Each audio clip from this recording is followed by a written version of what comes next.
Hello everyone, welcome to another mini blog, Monday special mini blog. তোমরা জানো যে আমি সোমবার দিনকে আঁশ কিছু খাই না, চালের কিছু খাই না, শুধুমাত্র রুটি, পরোটা আর সাবু এর ওপরেই থাকি।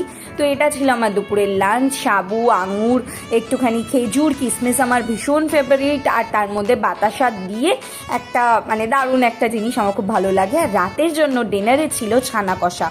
ছানার পুরো রেসিপিটা আমার তোমাদের সাথে শেয়ার করার জন্য শ্যুট করা হয়নি, একদিন শেয়ার করব। অভিবাবু বলল জিম করেছি, আজকে কোনো প্রোটিন সোর্স যায়নি, তো চলো এরমভাবে ছানা কষাই করে ফেলি। এটার আমি নাম দিয়েছি ছানা কষা, চট জলদি একটা রেসিপি।